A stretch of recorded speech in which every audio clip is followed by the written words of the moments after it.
સુરતના દેશભરમાં સ્વચ્છતા પ્રથમ ક્રમાંક આવ્યો છે, ત્યારે આ અગ્રેસરતાને એકબંધ રાખવા લોકો પણ સહભાગી બની રહ્યા હોય તેવું સામે આવી રહ્યું છે।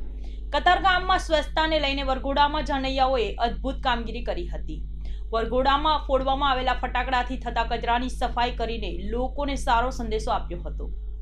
કતારગામ આંબા તલાવડી રોડ ઉપર વડીલોએ જાનૈયાઓને ઝાડુ પકડાવીને ફટાકડાનો કચરો સાફ કરાવ્યો હતો।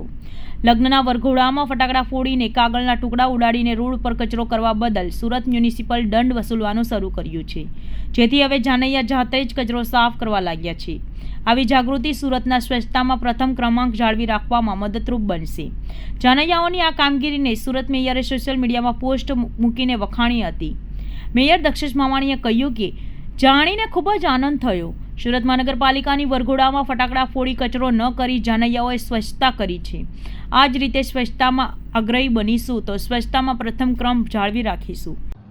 નમસ્કાર સુરતીઓ, ભારત વર્ષમાં સુરત સ્વચ્છતામાં નંબર 1 તો છે જ, પણ ગઈકાલે એક ઉત્કૃષ્ટ કામગીરી થઈ।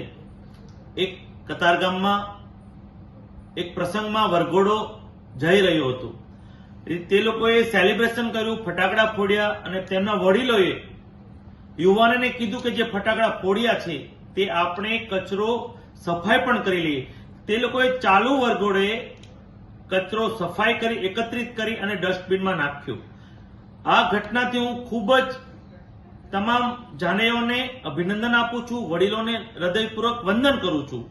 આપણે આ સંદેશો આખા સુરતમાં એક ઉત્કૃષ્ટ કામગીરીના ભાગરૂપે થયું છે, તે બદલ હું તમામ વરઘોડાઓને હૃદયપૂર્વક વંદન કરું છું।